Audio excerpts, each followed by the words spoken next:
12. What is money in America? Most people know that gold and silver is lawful money in the United States according to our founding fathers and the U.S. Mer 68 America's hope.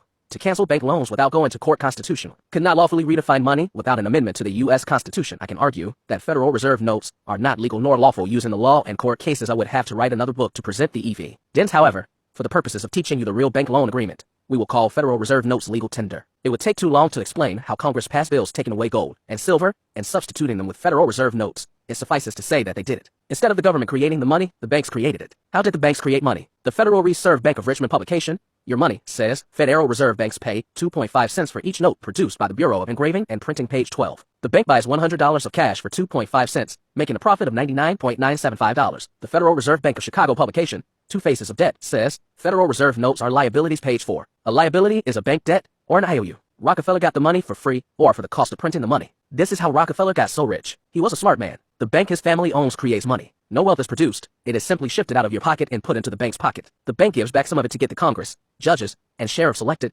ensuring more laws are passed and enforced in favor of the banks. Greed and the love of money run this country. According to court cases years ago, judges would have ruled that Federal Reserve notes are not lawful money. What did the bank do? They simply redefined the word money and made the definition mean the opposite of what lawful money used to be. Gold and silver are assets and could never be liabilities. Years ago, you could exchange a Federal Reserve note for gold or silver, but not today. Today, if you ask the bank to give you real money for a $10 Federal Reserve note, they give you back 10 $1 Federal Reserve notes. A Federal Reserve note is the opposite of gold or silver asset. The paper money is a bank liability for the real money. It is a bank IOU. For every dollar the banks print, the non-bankers are forced into $1 more of debt, owing the banks more money and interest. It is like the banks. 69. America's hope.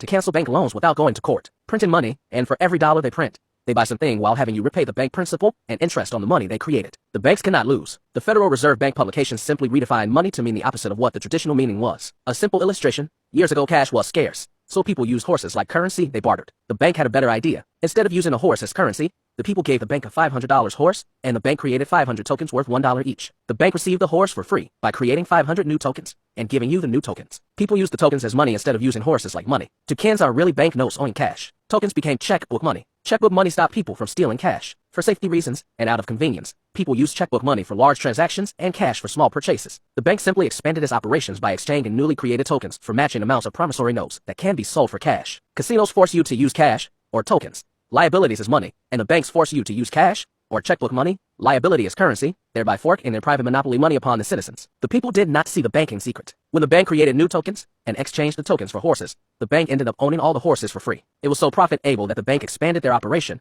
exchanging nearly anything of value for newly created tokens. Soon the bank owned nearly everything. They learned that counterfeiting works better than outright stealing. Key lesson: any asset, farms, ranches, cattle, gunpowder, houses, cars, cash, promissory notes, liens on houses, gold, silver, diamonds, or anything else of value can be bartered and traded just like money. A bank token by itself has no value. The proof is that no one will accept a check, liability token, that cannot be cashed. The bank must receive an asset from us for free that has equal value to cash and can be quickly sold for cash to match the newly created bank tokens. Liability so that. 70. America's hope.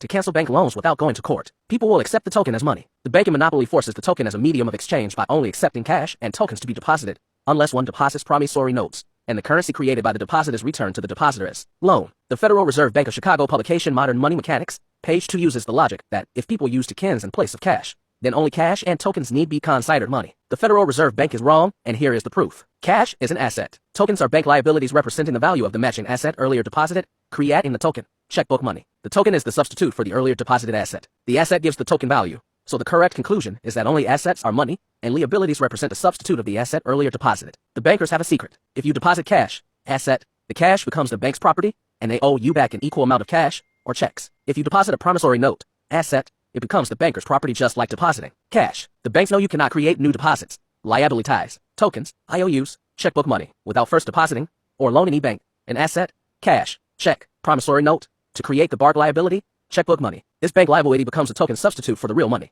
which is a bank asset. They deposit your money, promissory note, asset, and they keep the money, asset. They use your money to create a matching amount of private bank money, liability. They then return your deposit back to you as if they loaned you other people's money, hoping you do not find out that they loaned you your own money. The proof is in Modern Money Mechanics, page 2. Just as a token is a casino liability, checkbook money is a bank liability. The publication states, this is a transaction concept of money. It then lists demand deposit, bank liability tokens, and other checkable deposits, bank liability tokens, as money. The next page explains that banks learned how they could create money tokens by exchanging a borrower's promissory notes for newly created bank notes, bank liabilities tokens, and loaning. 71. America's hope. to cancel bank loans without going to court. The bank notes back to the alleged borrower as money. In this way, banks began to create money. The next paragraph states, transaction deposits are the modern counterpart of bank notes. Remember, a transaction deposit is a checking account balance, bank liability token. Then it explains how issuing a bank note is like making a bank bookkeeping entry that creates a deposit, bank liability token, for a borrower, which can be spent by writing a check. The check merely transfers the funds, tokens from your checking account to another checking account. Both the deposit and bank note are bank liabilities used as private bank money tokens. The bank liability is spent like money and is used in place of cash. To use private bank money like cash, one first deposits cash, asset, or a promissory note, asset having actual cash value. The asset is exchanged for a token, liability, or checkbook money, liability on the cash. Every dollar deposited is matched with a new bank liability or token. Now the depositor spends the token like money because the real money was exchanged for a substitute, liability token. No one will use the token as money without first depositing an asset so one can cash the check. The token is dependent on cash behind it if it is to be used as money, thus proving the real money is a bank asset, cash, and not a liability token. Creating new money proves that they did not loan you other depositors' money. A token is not legal tender because it is owing cash, which is the opposite of cash. Modern money mechanics gives the details, explaining that the bank did not loan you other depositors' money. Richmond Federal Reserve Bank public assigns your money, and our money claim that demand deposits, traveler's checks, and interest-bearing accounts are not legal tender. Even though they are usually accepted in payment for purchases for goods and services, these publications admit that they loan you a bank liability called a demand deposit or checkbook balance traded by check. Modern money mechanics explains how the promissory note is exchanged for credits in the borrower's transaction accounts, thereby creating new money. The new money is then given back to the alleged borrower as a bank loan. Your money and our money claim that the loan in fact becomes new D72. America's hope to cancel bank loans without going to court. Deposit Money Federal Reserve Bank of New York publication I bet you thought states, commercial banks create checkbook money whenever they grant a loan, then it gives the details on how the bank exchanges a promissory note for a newly created deposit and the new deposit becomes new money. The publication then explains that checks are not money, they simply transfer bank liabilities tokens from one checking account to another checking account. They are simply order forms to move transaction balances. The banks want tokens as money because the borrower will not know if the tokens loan came from other depositors, LABOR, or if the bank exchanged your promissory note. Newly created tokens, loaning you your own labor, money back to you. If everyone only used cash as money issued interest-free by the government, the bank could only loan other depositors money. By exchanging the promissory note for tokens, new money is created. The bank received money or actual cash value for free from the alleged borrower and returned an equal amount of actual cash value back to the same borrower as a bank loan. The economic effect of stealing and counterfeiting could be stopped if we all stopped using credit cards and checkbook money. This is why the bankers are pushing for a cashless society where only checkbook money is used, giving the bank absolute control over you. I know of no other business like this. The borrower hands you $100,000. You hand the $100,000 back as a loan. The borrower repays the $100,000 plus interest. We should all become bankers, judges, police, or lawmakers in order to benefit from this system, or hire legal counsel to give us equal protection, or vote out anyone aiding and abetting the bankers. The bankers do not fear you suing them if they can control the judges. They fear an informed populace agreeing that our founding fathers' constitution prohibits such a banking system. We can never vote out the politicians aiding the bankers until we can get enough brochures and cassette tapes copied and distributed and people reading this book. We need informed voters to correct the problem. Whoever owns or controls the media controls the 73. America's hope